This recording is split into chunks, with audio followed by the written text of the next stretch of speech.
नमस्कार, यो एभिन्यूज खबरको सङ्केत हो। तपाईँ अहिले एभिन्यूज 2 मा हुनुहुन्छ। म विष्णु बसौला।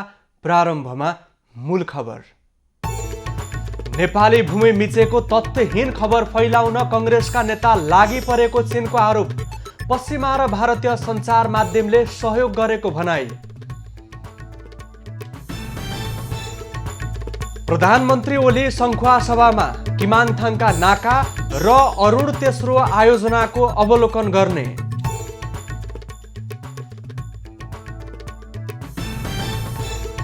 वामदेव गौतमको मनोनयन विरुद्ध परेको रिटमाथि सर्वोच्चमा आज सुनवाई। मुद्दा विचाराधीन रहँदा गौतमको मन्त्री बन्ने चाहना अधुरै।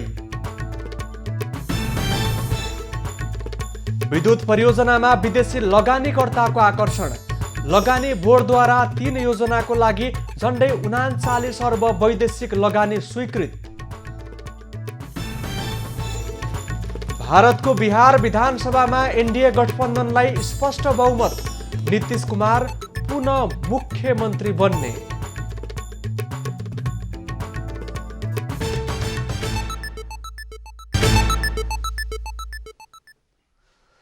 अब खबरको सिलसिला प्रारम्भ गरौं चीनको आरोप सम्बन्धी प्रसङ्गबाट। चीन सरकारको मुखपत्र ग्लोबल टाइम्सले चीनले नेपालको भूमि मिचेको भन्ने तथ्यहीन खबर फैलाउन नेपाली कङ्ग्रेसका नेता लागि परेको आरोप लगाएको छ। Who is behind the fabricated report provokes Nepal against China शीर्षकको खबरमा हुम्ला जिल्लासँग सीमा जोडिएको क्षेत्रमा चिनिया सेनाले नेपाली भूमि मिचेको र भवन बनाएको भन्ने आरोप निराधार भएको उल्लेख गरिएको छ। तथ्यहीन खबर फैलाउन पश्चिमा तथा भारतीय सञ्चार माध्यमले सहयोग गरेको बताइएको छ।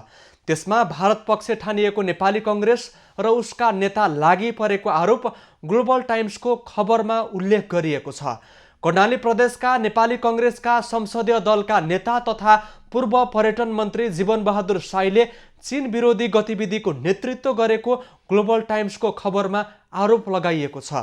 साईले हालै सीमा मिचिएको भनिएको हुम्लाको क्षेत्र अवलोकन गरी चीनले सीमा मिचिएको प्रतिवेदन पार्टीमा बुझाएका थिए।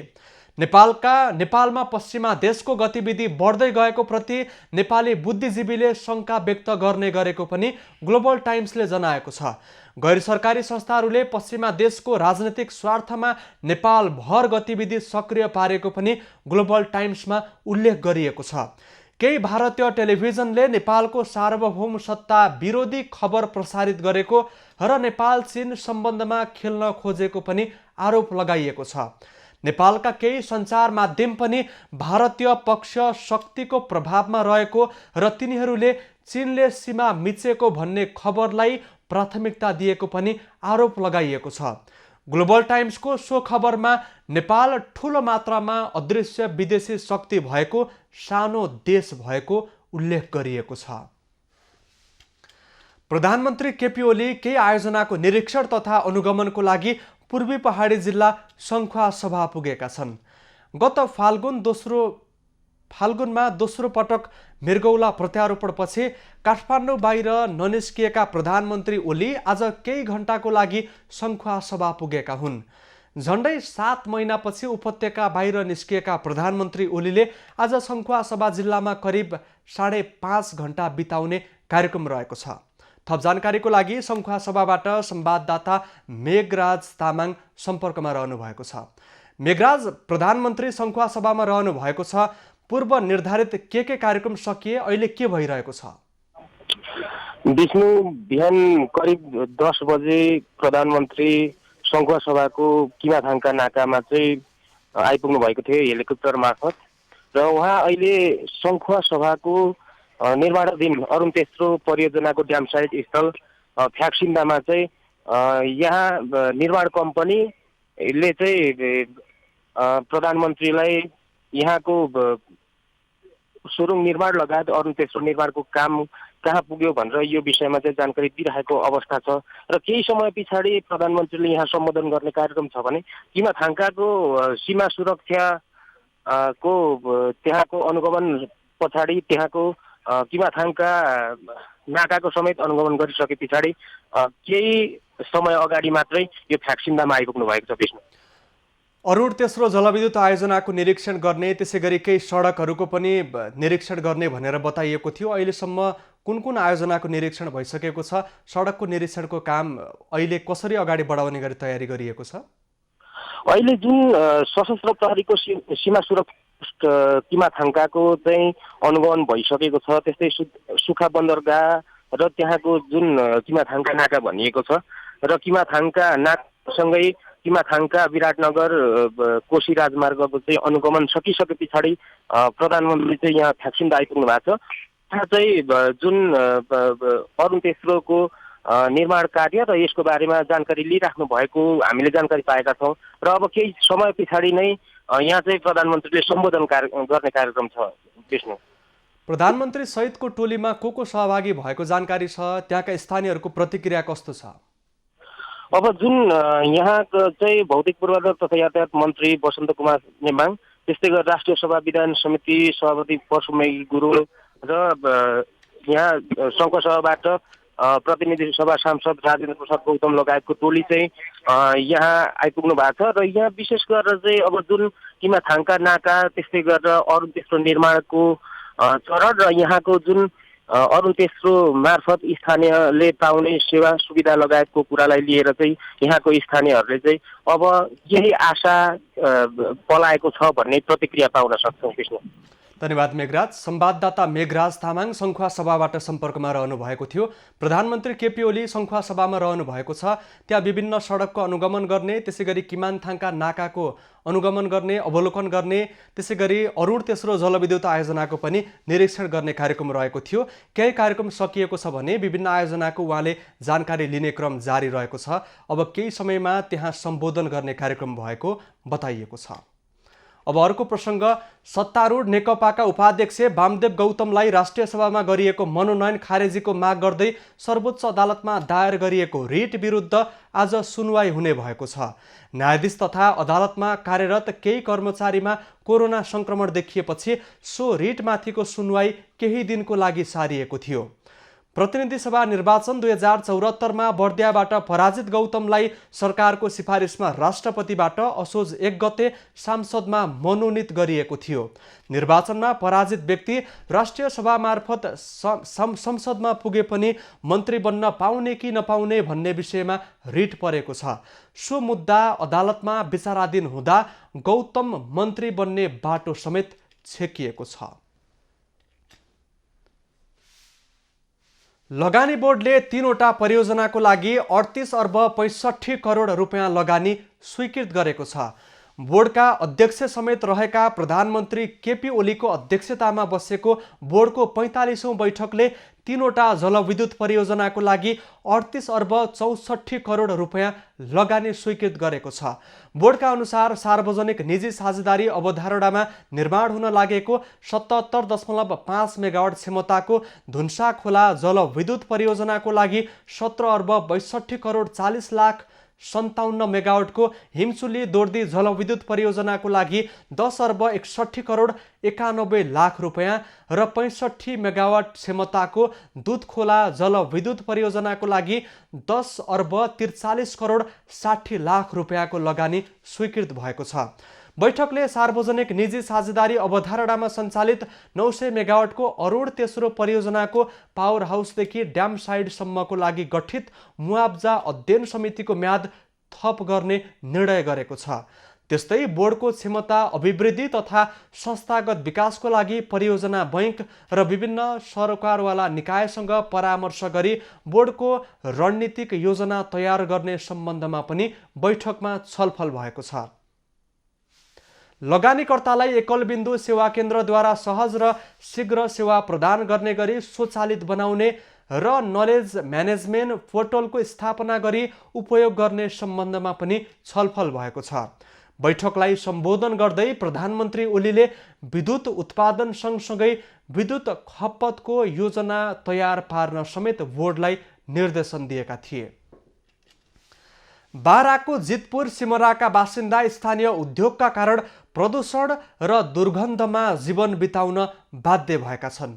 स्थानीय शिवशक्ति घिउ उद्योगले फोहोर अव्यवस्थित रूपमा फाल्दा स्थानीय समस्यामा परेका छन्।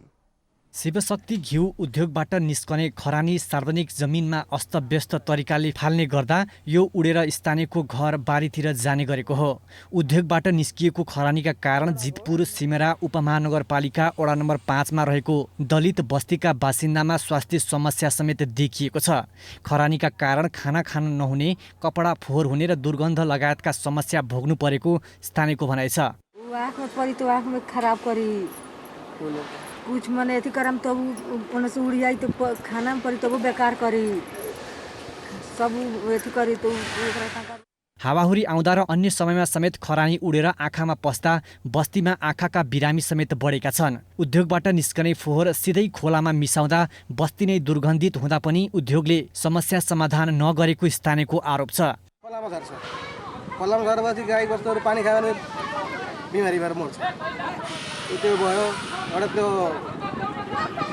त्यो फ्याक्ट्रीको छाई आँखामा पर्ने, आँखा बिग्रिने, खानामा पर्ने, घरभित्र छिर्ने, त्यस्तो प्रब्लमहरू छ क्या। स्थानीयले उद्योगलाई कारबाही गर्न र दुर्गन्ध नियन्त्रण गराउन पटक पटक जिल्ला प्रशासनमा निवेदन दिएको भए पनि कुनै पहल हुन सकेको छैन। जनप्रतिनिधिले भने नगरपालिकाको समन्वयमा कारबाही प्रक्रिया अघि बढाउने आश्वासन दिएका छन्। यदि उहाँहरूले त्यसलाई व्यवस्थित गर्नु भएन भने नेपाल सरकारको 3 तहको सरकार छ, 3 तहको सरकारको नियमअनुसार कानुनअनुसार नेपालको प्रचलित कानुनअनुसार हामी अगाडि बढ्छौँ। त्यो विषयमा उद्योगपतिहरूसँग पटक पटक कुरा गरिरहेको छु त्यसलाई नियन्त्रण गर्नको लागि। यदि त्यसले नियन्त्रण गर्न सकेन भने नगरपालिकाबाट मैले नगरपालिकाबाट समन्वय गरेर त्यसलाई तुरुन्त नियन्त्रण गर्नको लागि उपायहरू अपनाउँछु। बस्तीलाई खरानी र दुर्गन्धको पीडाबाट छुटकारा दिलाएर छोड्ने जनप्रतिनिधिको आश्वासन छ। फोहोर मैला व्यवस्थापन ऐन अनुसार औद्योगिक फोहोर मैलाको व्यवस्थापन गर्ने जिम्मेवारी सम्बन्धित उद्योगको हुन्छ, तर शिवशक्ति घिउ उद्योगले त्यसको समेत पालना गरेको देखिँदैन। इन्दीप कोइराला, बारा।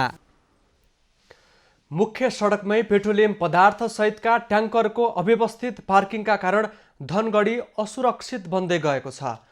पार्किङका लागि जग्गा भाडामा लिए पनि उचित व्यवस्था हुन सकेको छैन। यो दृश्य नेपाल आयल निगम सुदूरपश्चिम प्रदेश कार्यालय धनगढी आसपासको हो।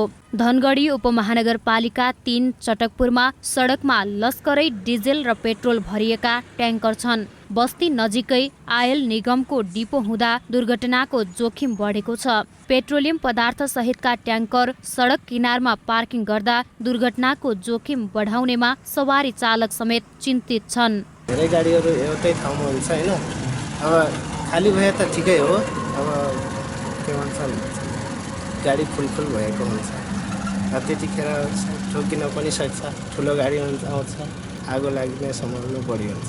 2037 सालमा खुला ठाउँमा स्थापना गरिएको आयल निगमको सुदूरपश्चिम डिपो चारैतिर बस्ती विस्तार भएपछि धनगढी असुरक्षित भएको हो।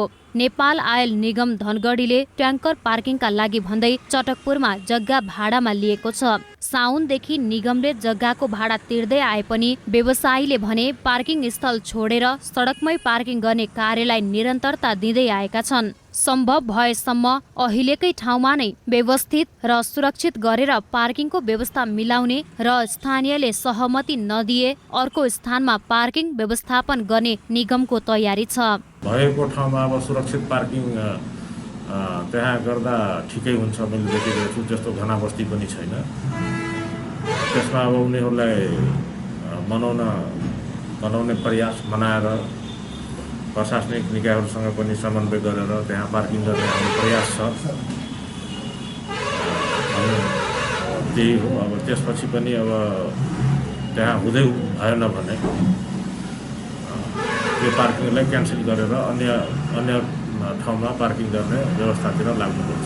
सुदूरपश्चिमको निगमसँग डिजेलका लागि 3 दिनसम्मको भण्डारण क्षमता रहे पनि पेट्रोलियम पदार्थ भने 1 दिन पनि ढुवानी गर्न नसक्दा अभाव हुने गरेको छ। 1 बिघा 8 कट्ठा जमिनमा रहेको सुदूरपश्चिम निगमको डिपोको कार्यालय साँघुरो छ। सडकमै ट्याङ्कर पार्किङ नगर्न अनुरोध गर्दा पनि आयल निगमले मानेको छैन। स्थानीयले अवरोध गरे पनि निगमले सोही जग्गा विगत 4 महिनादेखि मासिक 20,000 का दरले भाडा तिर्दै आएको छ। पर्वतमा तत्कालीन जिल्ला विकास समिति र संघीय कार्यालयमा रहेका सवारी साधन कबाडीमा परिणत हुने अवस्थामा पुगेका छन्। मुलुक संघीय संरचनामा गएपछि मर्मत सम्भार र प्रयोगको अभावमा सवारी साधन कामै नलाग्ने अवस्थामा पुगेका हुन्। तत्कालीन जिल्ला विकास समिति पर्वतका 2 ठूला सवारी साधन सहित जिल्ला स्थित कार्यालयहरूका सवारी साधन कार्यालय परिसरमै थन्किएका छन्। जिल्ला विकास समितिका 2 महिन्द्रा र ल्यान्ड क्रुजर जीप परिसरमै थन्किएका छन्। 3 वर्षदेखि मर्मत सम्भार नहुँदा सवारी साधन प्रयोग गर्न नै नमिल्ने अवस्थामा पुगेका छन्। स्थानीय तहमा नयाँ सरकार गठन भएपछि नयाँ सवारी साधन किन्ने होड चलेकाले पुराना सवारी साधन काम नलाग्ने भएका हुन्। सरकारवाला कार्यालयले भने करोडौंका सवारी साधन सञ्चालनमा ल्याउन भन्दा त्यसलाई हटाउने तयारी थालेका छन्। एउटा समस्या के छ भन्दा हाम्रो आर्थिक नियमावलीहरूले यस्ता पुराना गाडीहरूलाई लिलाम प्रोसेसमा चाहिँ लगेर त्यसलाई हटाउने प्रोसेसै एकदमै झन्झटिलो भएको हुँदाखेरि पनि यो चाहिँ समस्या भएको छ र हामीले त्यस्ता पुराना गाडीहरू चल्न सक्ने अवस्थामा छन् र थोरै खर्च गरेर मर्मत गरेर चाहिँ चल्न सक्ने अवस्था भएकोहरूले चाहिँ चलाउनुस् भनेर भनेका छौँ। संघीय संरचनामा जानु अघि जिल्ला स्थित सरकारी कार्यालयमा रहेका सवारी साधनहरू पनि अलपत्र अवस्थामा छन्। जिल्ला प्राविधिक कार्यालय, पशु सेवा कार्यालय, महिला विकास कार्यालयमा मोटरसाइकल लगायतका सवारी साधन अलपत्र अवस्थामा छन्। पुराना सवारी साधनहरू कार्यालयमा त्यत्तिकै थन्काउँदा कुरूप देखिन थालेका छन्। सवारी साधन मर्मतका लागि बजेट पनि नहुने र लिलाम प्रक्रिया पनि झन्झटिलो भएकाले समस्या भएको कर्मचारीहरू बताउँछन्। लिलाम गरेर चाहिँ प्रक्रिया पुर्याएर झन्झटिलो प्रोसेस छ लिलाम पनि हैन। लिलाम गरेर जति प्रयोग गर्ने काम लाग्ने खाले सवारी साधन तत्कालीन अवस्थामा प्रदेश सरकारहरूले लगे पनि पुराना किसिमका सवारी साधन त्यत्तिकै छाडेका छन्। यसरी राखिएका कतिपय सवारी साधनका पार्ट पूर्जा समेत चोरी भइसकेका छन्। जिल्ला समन्वय समितिले भने यस्ता सवारी साधन मर्मत गरेर सञ्चालनमा ल्याउन निर्देशन दिएको जनाएको छ। महेन्द्र जीसी, पर्वत। खबरको सिलसिला अझै जारी छ, हामीसँगै रहनुहोला। अब बाँकी खबर। ओखलढुङ्गाको चम्पादेवी गाउँपालिकाको केन्द्र सुन्दरपुरमा विकासले गति लिन थालेको छ। संघीयता कार्यान्वयन हुनु पूर्व विकासका दृष्टिले अति पिछडिएको यो क्षेत्रमा गाउँपालिका केन्द्र स्थापना भएपछि अहिले सडक, खानेपानी, विद्युत, स्वास्थ्य लगायतका पूर्वाधार निर्माण भएका छन्। कुनै बेलाको ताप्के डाँडा भनेर चिनिने साबिकको कालिका गाविसको यो ठाउँ हो चम्पादेवी गाउँपालिकाको केन्द्र। गाउँपालिकाले यो ठाउँको नाम सुन्दरपुर नामाकरण गरेको छ। संघीयता कार्यान्वयनमा आएर गाउँपालिकाको केन्द्र स्थापना हुँदा यो ठाउँमा विकासका पूर्वाधार नै थिएनन्। भौगोलिक रूपमा समेत यो ठाउँ अति नै विकट रहेको थियो। जताततै डरलाग्दा भिरै भिर भएको यो ठाउँमा विकासका पूर्वाधार निर्माण गर्नु आफैमा चुनौतीपूर्ण थियो। तर अहिले यो ठाउँको रूप फेरिएको छ। गाउँपालिकाले यो ठाउँमा अस्थायी भवन निर्माण गरेर प्रशासनिक सेवा दिइरहेको छ। गाउँपालिका केन्द्रसँग सबै वडा जोड्ने सडक निर्माणको काम पनि भएको छ। वर्षौंदेखिको खानेपानीको समस्या पनि समाधान भएको छ। अस्थायी रूपमा विद्युत पनि सञ्चालनमा छ। खानेपानीको व्यवस्था गराएका छौँ। खानेपानी यहाँबाट करिब आधी घण्टा बोकेर खानेपानी ल्याउनु पर्ने अवस्थाहरू थियो, अहिले त्यो छैन। सबै यहाँका करिब 150 घरधुरीलाई खानेपानीहरू पुगिरहेको अवस्था छ। गाउँपालिकाको केन्द्रलाई खानेपानी पुगिरहेको अवस्था छ। अब तुरुन्तै हामीले केन्द्रीय प्रसारणको चाहिँ विद्युत यो ठाउँमा प्रसारण गर्ने कुराहरूमा लागिरहेछौँ र यो 78 सालभित्र चाहिँ केन्द्रीय प्रसारणको लाइन विस्तार गर्ने सबै वार्डहरूसम्ममा चाहिँ मुख्य लाइन पुर्याउने भन्ने टार्गेट हाम्रो छ।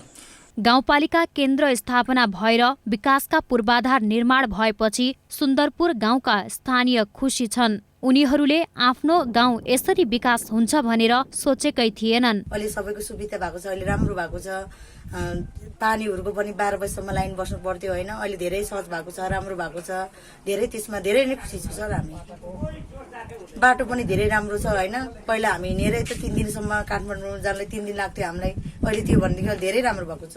चम्पादेवी गाउँपालिकाले गौरवको आयोजनाका रूपमा खानेपानी, विद्युत र सडकलाई छनौट गरेको छ, जसमध्ये सदियौं वर्षदेखि तिर्खाले व्याकुल बन्दै आएका गाउँ बस्तीमा खानेपानी पुर्याउन चालु आर्थिक वर्षलाई खानेपानी वर्षको रूपमा लिएको छ। गाउँपालिकाले 2078 सालमा सबै वडामा केन्द्रीय विद्युत प्रसारण लाइन जोड्ने योजना अगाडि सारेको छ। सडक निर्माण तथा विस्तारको काम पनि निरन्तर जारी राखेको छ। चम्पादेवीले सबै वडाहरूलाई सहज रूपमा गाउँपालिका केन्द्रसँग जोड्न थप सडक निर्माणको योजना समेत अगाडि सारेको छ।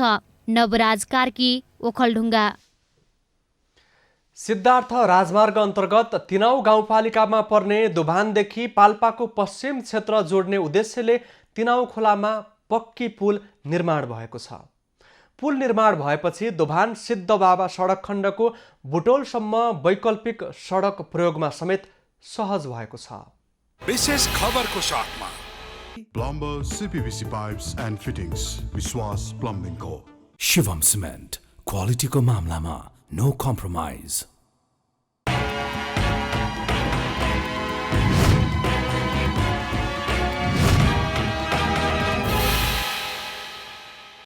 डिभिजन सडक कार्यालय पाल्पाको आर्थिक तथा प्राविधिक रेखदेखमा पुल निर्माण भएपछि पाल्पाको दोभान क्षेत्र व्यापारिक केन्द्रको रूपमा समेत विकास हुँदै गएको छ। पुल निर्माणसँगै पूर्व खोलाबाट सवारीका साधनहरू आवत जावत गर्नुपर्ने बाध्यता हटेको छ। पुल बनेपछि कृषि उपज, औद्योगिक कच्चा पदार्थ, चुनढुङ्गाको ओसार प्रसारदेखि व्यापारिक प्रयोजनका सामग्री ढुवानी समेत सहज भएको छ। चौकीबाट ओसार प्रसार गर्न पर्थ्यो, घर घर माल सामान आछ, दोकानदारहरूले सबै सामान ल्याइदिएर यहाँ घर घर पाइन्छ, हामीले सस्तो सामान किन्न पाइएछ, सबै थोकको सुविधा भएछ। पाइन्थ्यो कि महँगो थियो बेसरी, अनि लेबरलाई पनि दिन्थ्यो, अनि थोथोरो भयो आफै पनि बोकेर ल्याइन्छ। पुल बनेपछि धेरै सजिलो भयो नि, घरमै आउँछ अगाडि नै। वर्षायाममा वैकल्पिक व्यवस्था नहुँदा खोलाबाटै जोखिमपूर्ण रूपमा आवत जावत गर्नुपर्ने अवस्थाको अन्त्य भएपछि सवारी चालकहरूले समेत खुसी व्यक्त गरेका छन्। बर्खाको टाइममा अब अहिले पुल बनेको सजिलो ठिकै छ, अलिअलि बाटो खराब छ। कोरोना संक्रमणको बीचमा पनि पुल निर्माण समयमै पूरा गरेको ठेकेदार कम्पनीले जनाएको छ। पुल बनेपछि सधैँ पहिरोको जोखिम हुने पाल्पा सिद्धबाबा सडक खण्डको वैकल्पिक मार्गको रूपमा समेत यसलाई प्रयोग गर्न सकिने भएको छ। यो पुलमा चाहिँ लकडाउनको अवधिमा पनि हामीले राति पनि नभनिकन 12-1 बजीसम्म खटेर पनि अब हामीले निर्माण कार्यहरू हामीले सम्पन्न गरेका हौँ। सम्पन्न भएको हो। हामीले धेरै दुःख कष्ट गरेर यो पुलमा चाहिँ धेरै हामीले चाहिँ नि मेहनतका साथ परिश्रम गरेर नै सबै राति दिन नभनिकन हामीले काम गरेर यो पुल सम्पन्न भएको हो। पुल निर्माण हुन साथै हाम्रो सिद्धबाबाको अल्टरनेटिभ बेलबास नुवाकोट हुँदै दोभानसम्मको चाहिँ हाम्रो यो बाटो चाहिँ यसले चाहिँ सिद्धबाबाको चाहिँ वैकल्पिक सडकको रूपमा चाहिँ यसले काम गर्छ। पुल निर्माणपछि पाल्पाको दोभानका अलावा कचल, सत्यवती, बल्डेङगढीसम्मका जनतालाई सहज रूपमा आवत जावत सुविधा पुगेको छ। उत्तर दक्षिणको राजमार्गसँग पुल जोडिएपछि यस क्षेत्रको आर्थिक विकासमा समेत सहयोग पुग्ने अपेक्षा छ। तिनाउ खोलाको पुल करिब 8 करोड रुपैयाँको लागतमा निर्माण भएको हो। पुलमा 2 स्पान रहेका छन्। पुलको लम्बाइ 70 मिटरको छ। अनिल लिगल, पाल्पा।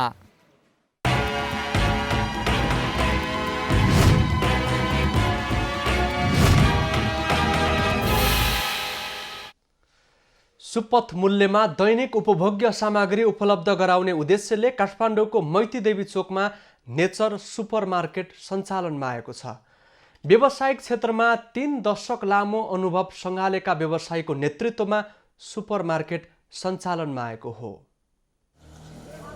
उपभोक्ताको सन्तुष्टि हाम्रो दायित्व नाराका साथ काठमाडौँको मैतीदेवी चोकबाट नेचर सुपरमार्केटले व्यावसायिक यात्रा सुरु गरेको छ। बजारको माग र आम उपभोक्ताको आवश्यकताका अनुसार गुणस्तरीय खाद्यान्न तथा ग्रोसरी सामानहरू उपलब्ध गराउने उद्देश्यले सुपरमार्केट सञ्चालनमा आएको हो। मैतीदेवी चोकबाट हामीले ओपनिङ गरेको छौँ। अब हाम्रो 3 महिनाभित्रमा एरिया हामीले चोइस गरिसक्यौँ। 3 महिनाभित्रमा 3वटादेखि 4वटा ब्रान्च हाम्रो ओपनिङ हुन्छ। यो वर्ष हामीले 7देखि 8वटा ब्रान्च ओपनिङ गर्छौँ। बजार व्यवस्थापन तथा गुणस्तरीय उत्पादन, बिक्री वितरणको लामो अनुभव र अभ्यासमा संलग्न व्यक्तिको संलग्नतामा सुपरमार्केट सञ्चालनमा आएको हो।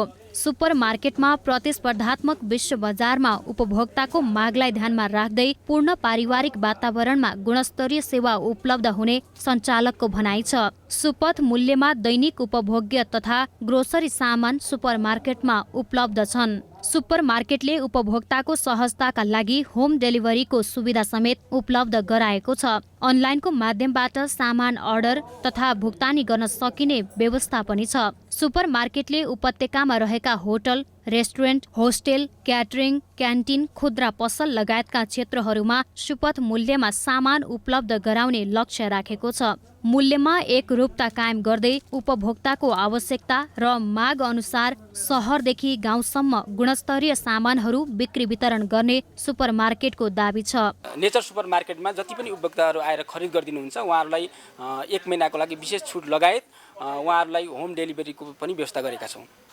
आम उपभोक्ताहरूलाई हामीले नेचर सुपरमार्केटबाट जति पनि हामी सामानहरू डेलिभर गर्छौँ त्यो सामानमा हामी सर्वसुलभ र गुणस्तर रूपमा उपलब्ध गराउँछौँ भन्ने प्रतिबद्धता पनि आम उपभोक्ताहरूलाई म राख्न चाहन्छु। उद्घाटनको अवसरमा सुपरमार्केटमा पुगेका ग्राहकहरूले पनि सेवा सुविधा राम्रो रहेको प्रतिक्रिया दिएका छन्। उनीहरूले अन्य स्थानमा भन्दा नेचर सुपरमार्केटमा सहुलियत दरमा सामान पाइएको बताए। धेरैवटा अफरहरू पनि राख्नु भएको छ जनक सरहरूले। उहाँहरूको आफ्नो ग्राहकको अफर भन्नु भनेकै उहाँहरूको चाहिँ एउटा सुरुवाती राम्रो खालको काम हो। यो जुन तिहारको आगमनसँगैको यो एउटा नयाँ आएको नेचर सुपरमार्केटले एकदमै सबै अब कन्ज्युमरहरूको हैन चाहिँ मन जित्न सकोस्, ग्राहकहरूको मन जित्न सकोस्, यसले राम्रा राम्रा सामानहरू बिक्री गरोस् र यसको उन्नति प्रगतिको कामना गर्न चाहन्छु। नेचर सुपरमार्केटले 1 वर्षभित्रमा काठमाडौँ उपत्यकामा 10 वटा शाखा विस्तार गर्ने लक्ष्य राखेको छ। 5 वर्षभित्र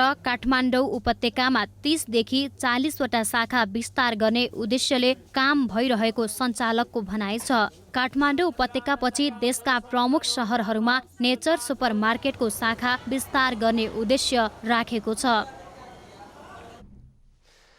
पाल्पाको रामपुर नगरपालिकाले अति विपन्न तथा दलित घर परिवारको निशुल्क स्वास्थ्य बिमा गरिदिने भएको छ। स्वास्थ्य सेवामा आम नागरिकको पहुँच सुनिश्चितताको लागि पालिकाले जीपी कोइराला स्वास्थ्य बिमा कार्यक्रमबाट स्वास्थ्य बिमा सुरु गरेको हो।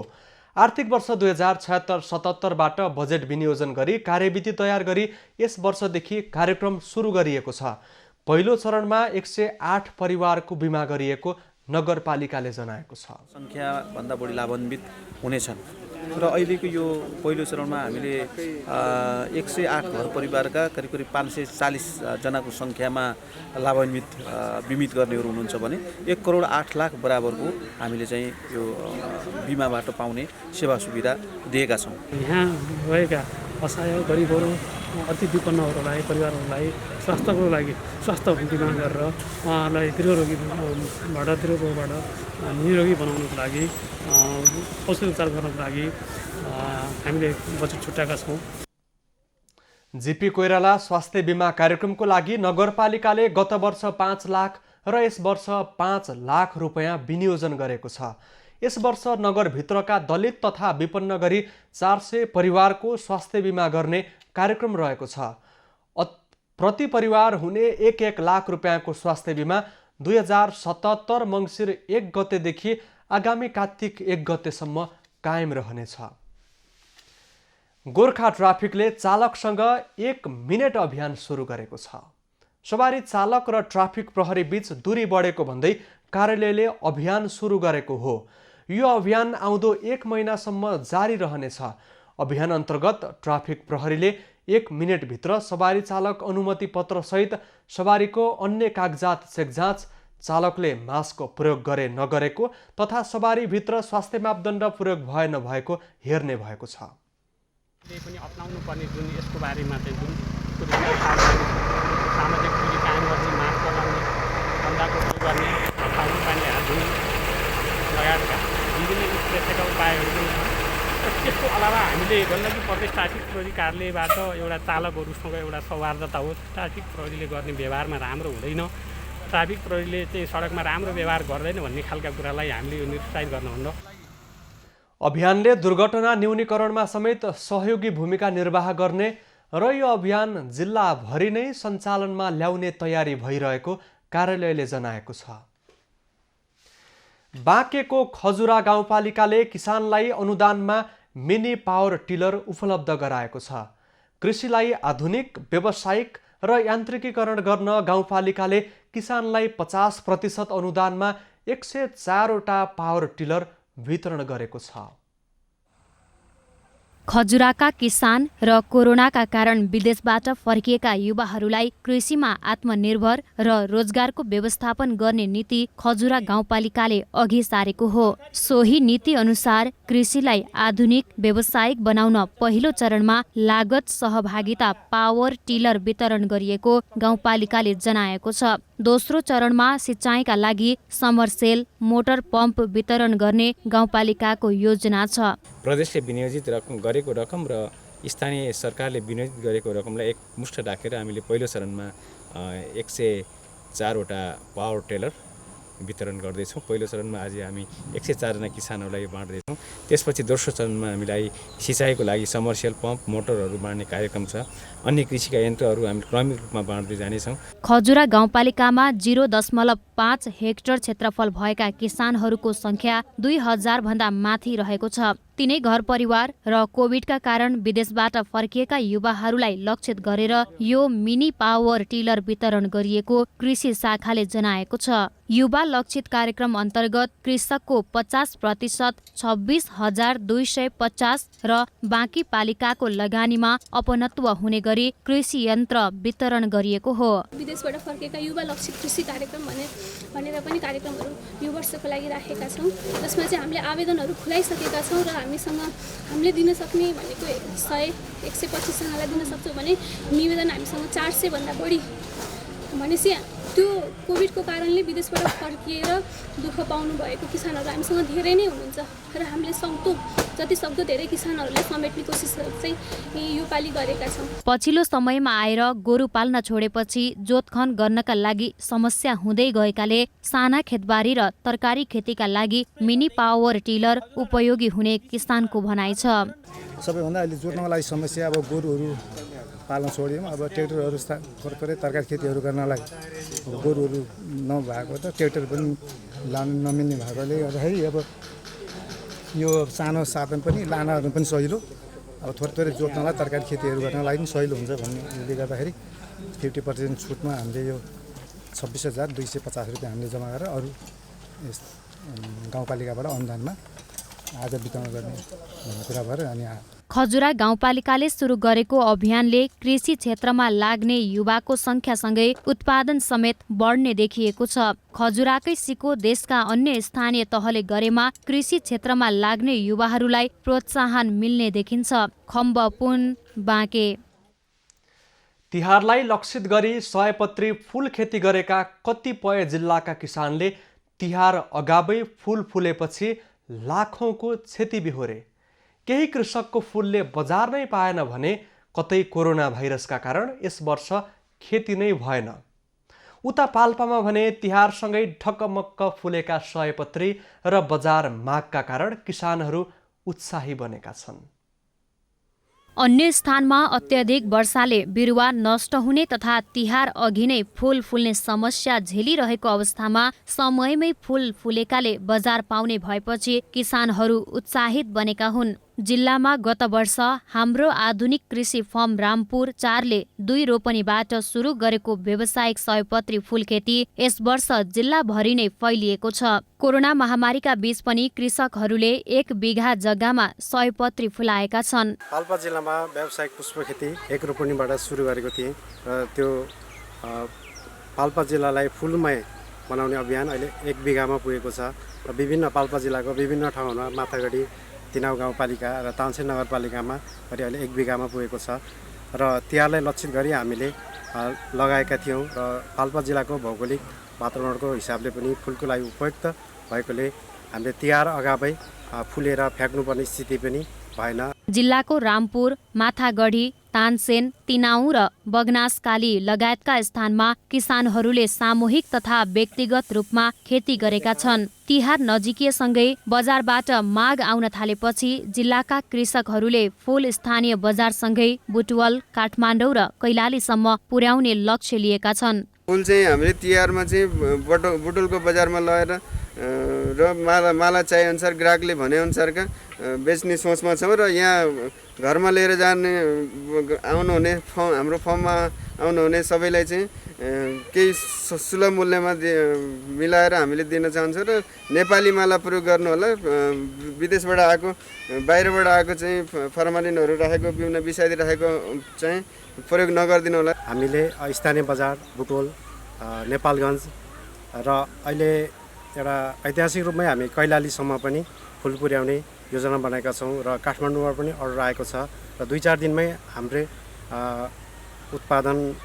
उत्पादन त्यहाँ पुर्याउने हामीले योजना बनाएका छौँ। ठाउँ ठाउँमा फूल ढकमक्क फुलेपछि बगैँचा हेर्न जानेहरूको संख्या पनि वृद्धि भएको छ। किसानहरूले कोरोना महामारीको प्रभाव जहाँ तहीँ रहेको भन्दै उत्पादन फूल तथा मालाहरू गत वर्षभन्दा केही मूल्य समायोजन गरेर बजारमा पठाउने जनाएका छन्। गत वर्ष हामीले फूललाई जुन मूल्यमा बिक्री गरेका थियौँ र त्यो मूल्यलाई अहिले शोकलाई शक्तिमा बदलेर हामी अगाडि बढ्नुपर्ने अवस्था आएको हुनाले हामीले गत वर्षभन्दा केही पर्सेन्ट हामीले बढाउनु भन्दा पनि हामीले घटाएर हामीले दिने हामीले योजना बनाएका छौँ। पाल्पामा मात्र होइन, पछिल्लो समय देशका विभिन्न जिल्लामा पुष्प व्यवसाय फस्टाउँदै गएको छ। तर पनि बजारमा भारतीय फूलको प्रयोग पनि उत्तिकै देखिएको छ। सरकारले पनि स्वदेशमा फूलको प्रवर्धनसँगै भण्डारण र बजारीकरणमा ध्यान दिन सके वर्षेनी फूल आयातका लागि विदेशी नै रकम रोक्न सकिन्थ्यो कि? इमान सिंह राणा, पाल्पा। राम्रो आम्दानी लिन सकिने आशाले मेवा खेती सुरु गरेका मोरङको सुन्दर हरैचाका किसान निराश भएका छन्। किरा तथा रोगका कारण सोचे अनुसार आम्दानी लिन नसकेपछि किसानहरू निराश भएका हुन्।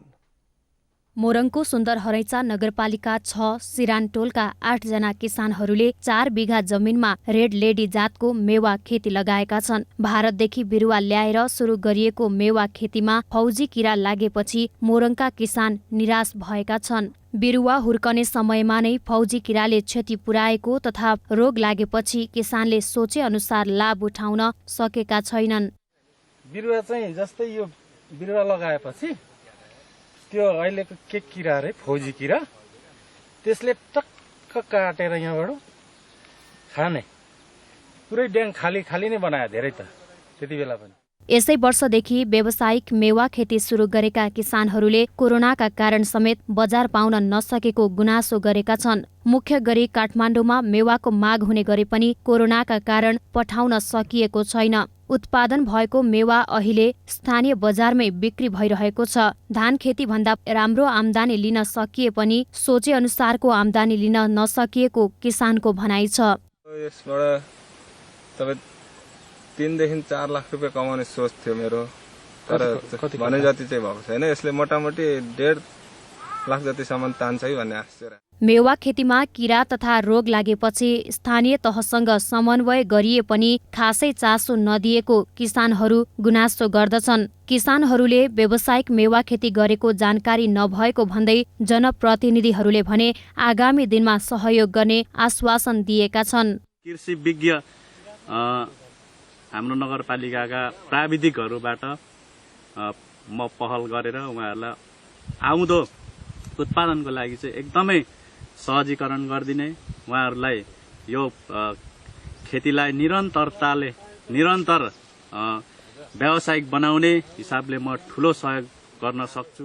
ठुलो क्षेत्रफलमा मेवा खेती गरेका किसान रोग लागेर सोचे अनुसारको फल लिन नसकेपछि निराश भएका छन्। नगरले भने मेवा खेतीलाई प्रोत्साहन गर्न ओडा तथा नगरपालिकाको तर्फबाट कृषि विज्ञको समेत सहभागिता गराएर सहजीकरण गर्ने तयारी भइरहेको जनाएको छ। यसमा लाग्ने रोग साथसाथै बजारीकरणको अभावमा यो क्षेत्रका किसानहरू अहिले चिन्तित बनिरहनु भएको छ। एबी न्यूज खबरका लागि सहकर्मी दीपक कार्कीका साथ कृष्ण भट्टराई, मोरङ। सरकारी उदासीनताका कारण सर्लाहीमा हुलाकी राजमार्गको अवस्था दयनीय बनेको छ। महोत्तरी र सर्लाही जिल्ला आउँदै रौतहट जिल्ला जोड्ने राष्ट्रिय गौरवको सडक वर्षौंदेखि अलपत्र अवस्थामा रहेको छ। दर्शकबिन, यो सडकलाई हुलाकी राजमार्ग भनिन्छ र नेपाल सरकारले यो सडकलाई राष्ट्रिय गौरवको आयोजना भनेर नामाकरण समेत गरेको छ। राष्ट्रिय गौरवको आयोजना हुलाकी मार्गलाई भन्नु यो सरासर बेवकुफी हो, जनतालाई आँखमा धुल झोक्नु हो र यसको नाममा चाहिँ भोट बैंक, भोट असुल्ने, त्यसलाई विकास नगर्ने, विकासको नाममा विनाश गर्ने गराउने, कमिसन खाने, तलदेखि माथिसम्म कमिसनखोरी बढेको छ, हत्या हिंसा बढेको छ र जो आवाज उठाउँछ, जो वास्तवमा मूल्यवासी, जो श्रमजीवी छ, उसलाई हक अधिकार दिलाउनुको सट्टा उसलाई थिचोमिचोमा पारेर उसलाई शोषण गर्ने प्रवृत्ति छ। हुलाकी राजमार्ग राष्ट्रिय गौरवको आयोजना हो, तर यो सडकको अवस्था अहिले तपाईँ देख्नुहुन्छ भने एकदमै उराठ लाग्दो छ।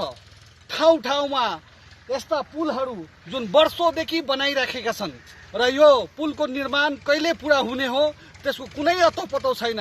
यस्तै आधा अधुरो काम गरेर ठेकेदारहरू कतैबाट प्लान भएको छ भने कतैबाट भएको छ र जुन यो सडक बनाउनु पर्ने जुन आयोजना छ, कालो पत्रे गर्ने जुन काम छ, त्यो पटक पटक सडकलाई सम्याउने काम मात्र हालसम्म भएको छ। सम्याउने, ढुङ्गा र बालुवा बिछ्याउने काम भएर ठेकेदारहरूले आधा मात्र काम गरेर अत्तो पत्तो छैन ठेकेदारहरूको। जुन स्थानीय सरकारको 4-5वटा नपाको अन्तर्गत यो पर्छ सर्लाही जिल्लाको, त्यो सङ्घर्ष समितिले पनि कसरी हुन्छ, प्रदेशलाई घचघच्याउनु पर्ने, सङ्घीय सरकारलाई घचघच्याउनु पर्ने हुन्छ कि कसरी हुन्छ, उहाँहरू पनि एक्सनमा आएर यथाशक्ति चाँडो यो आर्थिक वर्षभित्रमा जसरी भए पनि यो सडक चाहिँ निर्माण हुनुपर्छ, यसो कालेपत्र हुनुपर्छ। यहाँका जनता के भन्न थालेका छन् भने कुनै पनि सरकार आउँदाखेरि पनि हुलाकी राजमार्ग बनाउन सकिएन र हुलाकी राजमार्गको बारेमा कसैलाई पनि कुनै चासो छैन। मधेसीको मत मात्र चाहिन्छ। मधेसको विकासमा टेवा पुग्न सक्ने, ठुलो परिवर्तन हुन सक्ने यो हुलाकी राजमार्गलाई बनाउने कुनै पनि सरकारले चासो देखाएको छैन। हामीलाई ठुलो दुःख परेको छ। हामी दिन दैनिकी रूपमा पीडा भोग्न बाध्य भएको यहाँका जनताहरूले आरोप लगाएको छ। एबी न्यूज खबरको लागि बख्तियार अली, सर्लाही। खबरको सिलसिला अझै जारी छ, हामीसँगै रहनुहोला।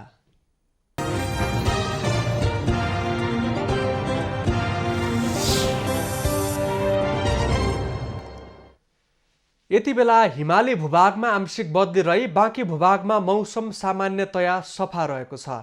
अपराह्न देशको पहाडी भूभागमा आंशिक बदली भई अन्य भूभागमा मौसम सामान्यतया सफा रहने जल तथा मौसम पूर्वानुमान महाशाखाले जनाएको छ। काठमाडौँ उपत्यकाको आजको अधिकतम तापक्रम 23 डिग्री सेल्सियस र न्यूनतम तापक्रम 9 डिग्री सेल्सियस बीच रहने अनुमान गरिएको छ। आज सूर्योदय बिहान 6:21 भयो भने सूर्यास्त साँझ 5:13 हुनेछ। आज देशभरको मौसम कस्तो रहला त? हेरौं देशका विभिन्न स्थानको अनुमानित मौसमी अवस्था।